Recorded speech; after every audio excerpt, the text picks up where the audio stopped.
Alléluia, alléluia, alléluia. Enfants de Dieu, que la grâce de notre Dieu soit avec vous. Nous vous accueillons encore ce matin, ce jour de gloire, ce jour que le Seigneur nous a fait, ce jour que Dieu nous a accordé pour plaider notre cause devant lui. Et nous disons toujours que la prière est une occasion que Dieu nous a donnée pour plaider notre cause, pour parler, parce que Dieu est là à nos côtés et il nous abandonnera jamais. Il dit, venez à moi, vous tous qui êtes chargés, et je vous donnerai le repos. Oui, vous êtes chargés par des soucis, par des problèmes qui demandent d'être mis devant Dieu par la prière. Et nous sommes là aujourd'hui, chaque jeudi, membres de la famille de PNUR. Aujourd'hui, nous voulons méditer sur la parole de Dieu, et notre sujet d'aujourd'hui qui nous mène dans la prière d'aujourd'hui, c'est prière de négociation. Nous allons prier aujourd'hui des prières de négociation. Nous voulons un peu vous apprendre sur la prière de négociation. Oui, vous savez que Éphésiens chapitre 6, verset 18 dit qu'il y a plusieurs sortes de prières, toutes sortes de prières. Donc, il y en a beaucoup de sortes de prières. Prières d'intercession, prières de supplication, prières de confession, prières d'action de grâce, prières de combat spirituel. Et aujourd'hui, nous voulons essayer d'introduire cette notion de prière de négociation. Et cela, nous allons l'apprendre à partir de deux exemples de la Bible. Mais lisons d'abord Psaume 66, verset 13 et 14. Ça, c'est David qui est en train de parler à Dieu. Il dit, « J'irai dans ta maison avec des holocaustes.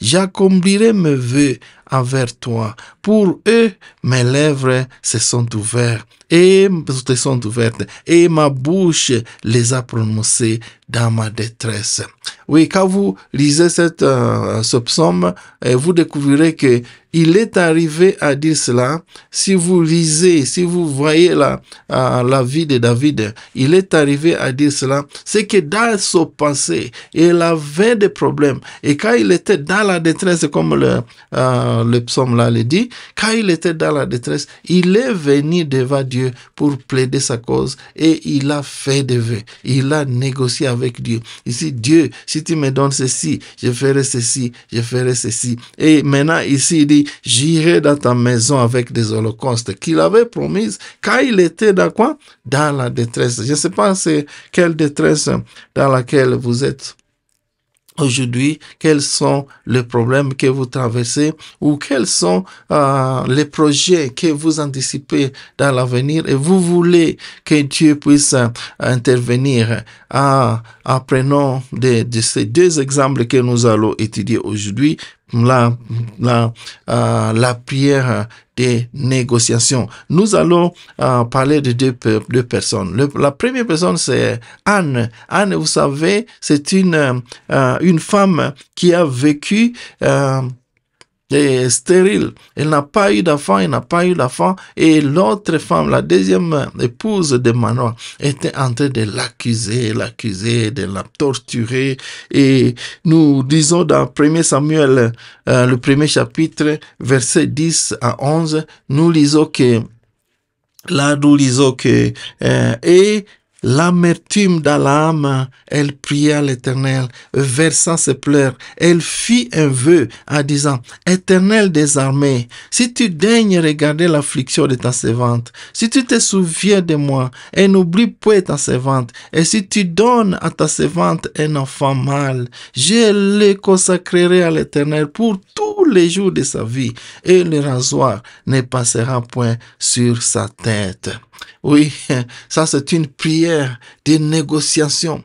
Anne est partie devant Dieu pour négocier. Si vous lisez, nous avons demandé de lire le chapitre 1 et le chapitre 2 ou 3 de 1 Samuel. Vous allez découvrir toute l'histoire. Mais si vous lisez cette histoire, vous allez voir que c'était une habitude de Anne et sa famille d'aller toujours devant Dieu dans le temple pour prier. Et sûrement qu'elle priait déjà pour ce problème.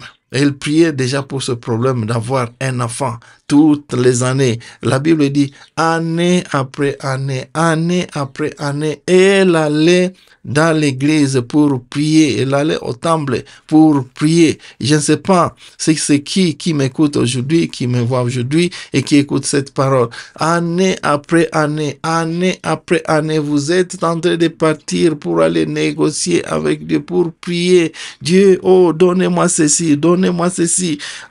Et nous pensons que ces prières qu'elle priait avant, ou les prières que vous avez priées avant, n'ont pas abouti parce que si vous allez comprendre, et ce sont des types de prières que les gens prient aujourd'hui. Oh Seigneur, ta parole dit ceci. Il faut me donner ceci parce que ta parole dit ceci. Oh Seigneur, ta parole dit que je ne souffrirai point d'opprobre. Oh Seigneur, ta parole dit que je recevrai ce que je te demande si je le demande par la foi. Oh Seigneur, moi. Les prières souvent que nous disons, c'est toujours le moi. Et nous laissons Dieu de côté. Nous savons, il faut savoir que Dieu était businessman. Je dis toujours aux gens que Dieu c'était businessman. Quand on est dans le business, on vise quelque chose. Ok, vous allez devant Dieu en visant quelque chose. Il faut savoir que aussi Dieu est là pour viser quelque chose de nous. Hein? Quand j'étais en Afrique australe, le pasteur nous disait que n'allez pas devant Dieu avec un shopping list. Donc vous avez un papier sur lequel vous avez dit, bon, je vais acheter l'oignon, je vais acheter le pain, je vais acheter ceci. Ça c'était shopping list, une liste d'achats que vous allez faire. Hein? N'allez pas devant Dieu comme ça. Oh Dieu, tu as dit ceci, alors ceci. Toi Dieu, tu as dit ceci, alors moi ceci. Alors toujours moi. Et je m'imagine que Anne, à cette époque aussi, c'était le moi. Oh Seigneur, donne-moi la foi, donne-moi la foi. Mais un déclic est arrivé cette année-là. Un déclic est arrivé dans sa mémoire. Oh, de toutes les façons, j'ai déjà prié beaucoup d'années. Il faut que je change de stratégie. Je pense que si je peux détourner mon langage, je détourne mon langage de moi et que je puisse maintenant le diriger vers mon Dieu, ce Dieu-là, et je veux voir ce qui s'est passé. Parce que nous voyons la situation qui était à ce moment-là quand ils allaient à l'église. Si vous lisez le 3e chapitre, vous allez voir que à ce moment-là, la parole dit, la parole de l'Éternel était rare à ce temps-là. Les visions n'étaient pas fréquentes. Donc, à ce moment-là, déjà, les visions étaient, et la parole était rare. La parole de Dieu était rare à ce moment-là. Et les visions n'étaient pas fréquentes. Et si vous lisez les chapitres, vous allez voir comment le comportement d'Élie, le sacrificateur et ses enfants, comment il malmenait les gens. Donc, Anne a vu ce qui s'est passé, que chaque année quand ils allaient au temple, ce qu'ils voyaient dans le temple n'était pas bon. Alors, elle s'est dit, oh Seigneur, tu vois ce qui se passe. Je vois ce qui se passe dans le temple n'est pas bon. Hein? Si vous lisez bien, si vous êtes lecteur de la Bible, vous allez lire, vous savez que ces enfants d'Élie étaient en train de malmener les gens qui amenaient leurs sacrifices et ils couchaient même avec les femmes là dans le temple. Et Élie, leur père, ne disait rien. Alors, je suis sûr que Anne aussi a été victime de cela quand ils amenaient son sacrifice. Ces gens, les fils d'Élie, les prenaient, non, ça c'est pour moi, ainsi de suite. Et quand elle a essayé de voir quelque chose pour Dieu, il a dit non, ce temple-là, il y a quelque chose qui ne marche pas. Voici ce que je vais faire. Alors, il a pris la décision de prier. Je devais peut-être me détourner mon attention de moi-même et aller voir, penser à la manière dont c'est des choses qui se passent dans l'église ici, hein. Et je peux paraphraser en disant, Seigneur, je sais que tu peux voir toutes les choses négatives qui se passent dans cette paroisse ici. Je voudrais vraiment intervenir et aider. Mais en tant que femme, hein, je ne peux rien. Mais je dis ceci, ouvre seulement mes entrailles, ouvre mes entrailles. Mets un garçon dans mon ventre, hein, et ce garçon-là, je vais te l'offrir et lui va te servir convenablement dans l'intégrité. Et vous savez quoi? Dieu a écouté cette prière. Dieu a écouté cette prière et nous savons, c'est de là qu'est venu Samuel. Et Samuel a été un bon prophète, un bon serviteur de Dieu qui a bien dirigé ce temple après que Élie soit décédé. Voilà ce premier exemple. Il a négocié. Elle a négocié avec Dieu. Dieu, je vois ce qui se passe. Je ne sais pas ce que tu vois là où tu es, dans ton église, dans ta maison, dans tes entreprises. Ce que tu peux faire. Que, Seigneur, en voyant ce qui se fait, mais moi, j'aimerais contribuer. Voilà, il a essayé de changer son moi. Hein, c'est des prières égoïstes qui vont sur le moi, pour les diriger vers Dieu. Que Dieu bénéficie. Si Dieu nous donne l'occasion de prier, il veut qu'il puisse aussi en profiter. Qu'est-ce que Dieu va profiter quand ta prière sera répondue? Qu'est-ce qu'il va profiter? C'est ce que nous devons toujours nous demander. Deuxième personne, c'est Jacob. Vous savez l'histoire de Jacob. Il est né avec son frère jumeau, Ésaü. Et on voyait comment il a fui sa maison parce qu'il avait pris son droit d'aînesse. Il a fui là-bas à cause d'avoir pris son droit d'aînesse. Alors, en fuyant là-bas, il est arrivé quelque part dans le désert. Il a pris un pierre, il s'est couché quelque part, et là, il a vu la vision de Dieu. Il a vu la vision de Dieu, une échelle qui montait au ciel, et les anges montaient, descendaient, les anges montaient, descendaient. Oh, donc Dieu est ici. Oh là là, moi je ne le savais pas. Et à ce moment-là, il fit un vœu. Genèse 28, versets 20 et 22. Nous lisons, Jacob fit un vœu en disant, si Dieu est avec moi et me garde pendant ce voyage que je fais, s'il me donne du pain à manger et des habits pour me vêtir, et si je retourne en paix à la maison de mon père, alors l'Éternel sera mon Dieu.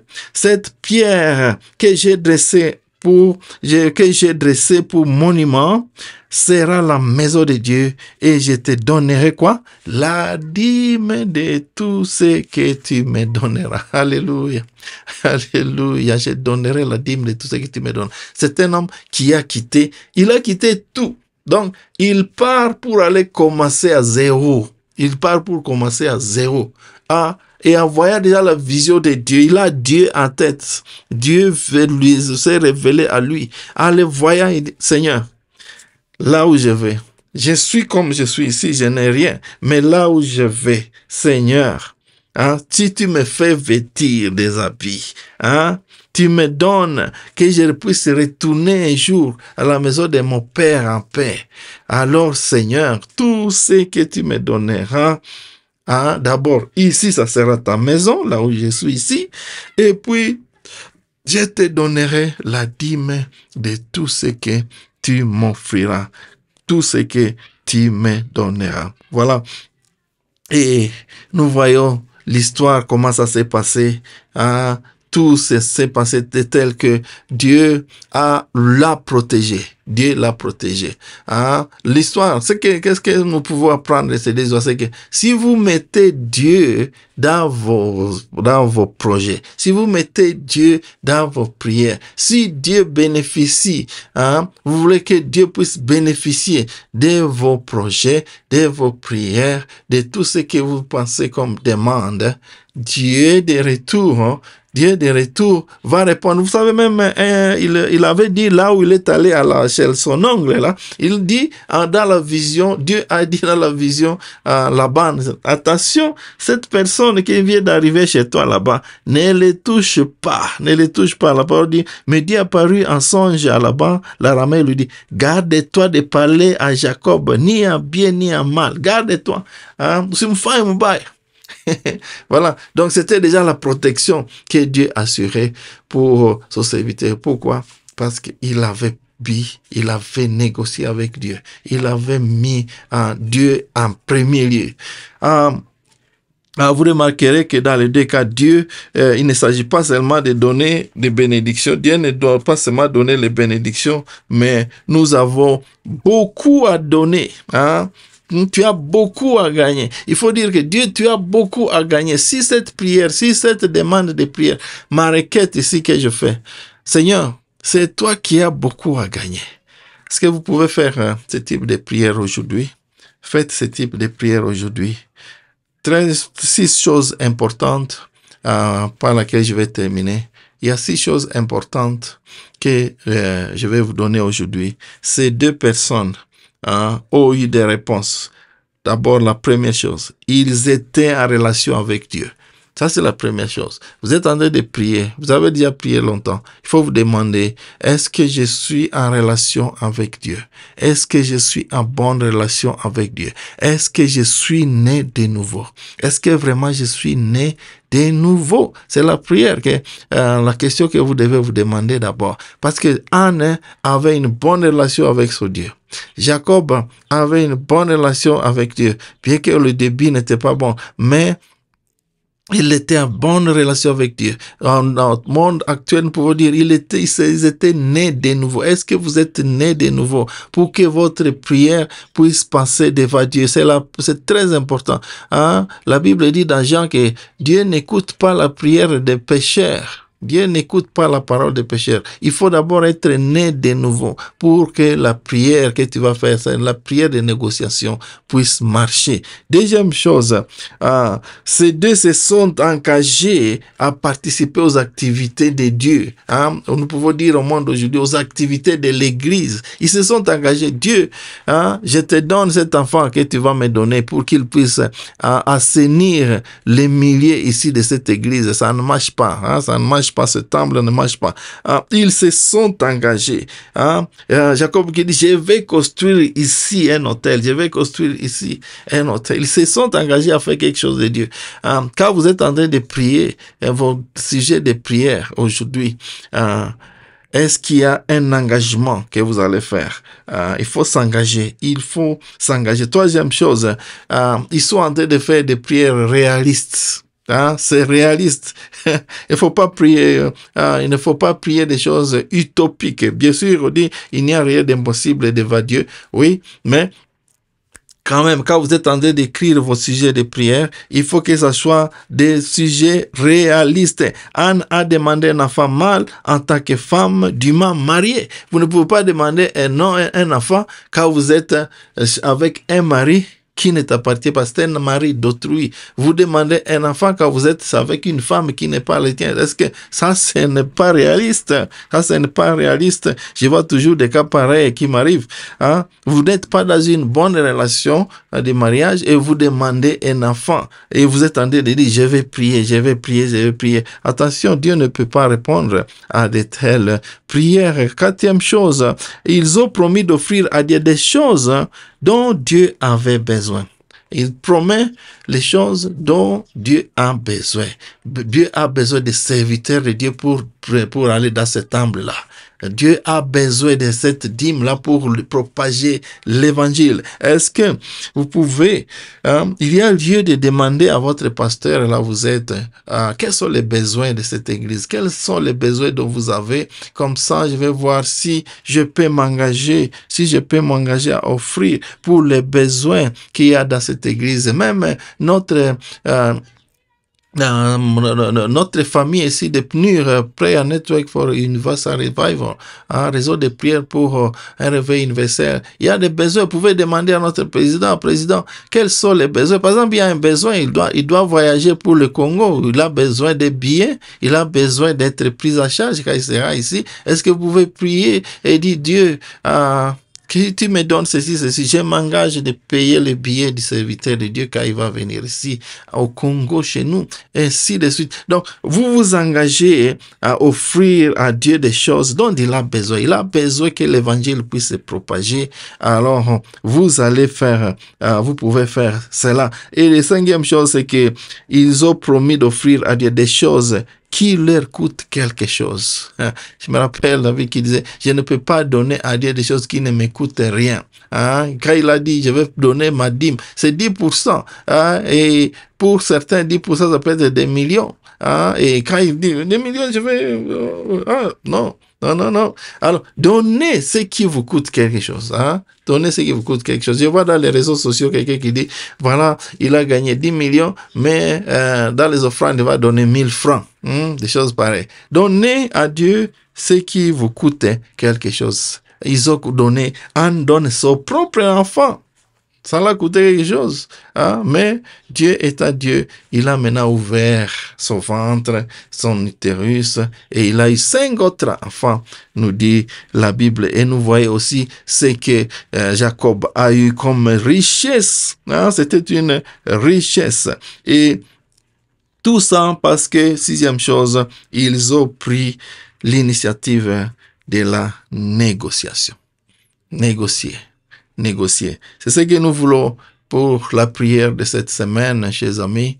C'est une direction, un guide pour vous cette semaine, pour nous tous. Faisons des négociations avec Dieu. Faisons des négociations. Qu'est-ce que Dieu peut gagner s'il répond à nos prières, s'il répond à la prière que nous voulons lui offrir? Chers amis, aujourd'hui, c'est la prière que nous voulons. Dieu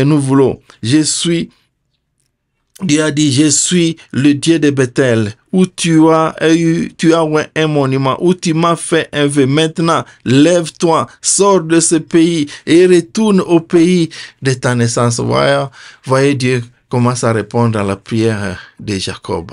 Il a dit, oui, tu as fait un vœu ici. J'ai dit, rentrez maintenant. Tu peux rentrer chez vous, toi. Parce que tu es déjà avec tout ce que tu as eu. Rentrez chez toi. Oui, Dieu est là pour accomplir sûrement ce que vous avez comme prière. Mais il exige aussi sa part. Dieu exige aussi sa part. Quelle est la part qu'il gagnera si il répond à ta prière? C'est la question que nous pouvons nous poser nous tous. Quelle est la part de Dieu dans tout ça? Faites des prières, des négociations. Oh Dieu, si tu me donnes ceci, je ferai ceci pour ton évangile, pour ton église. Tu vas bénéficier de ceci. Montrez que Dieu a beaucoup à gagner s'il répond à ta prière. Chers amis, je vous encourage à méditer davantage sur cette parole et que le Saint-Esprit vous touche davantage et vous instruise davantage parce que c'est lui qui est notre enseignant principal. Que le Saint-Esprit vous instruise partout où vous m'écoutez aujourd'hui. Que la grâce de notre Seigneur Jésus-Christ et l'amour de Christ, l'amour de Dieu le Père soit avec vous tous. Au nom de Jésus-Christ, notre Sauveur, nous avons prié. Amen, amen, amen, amen. Que Dieu vous bénisse. Amen.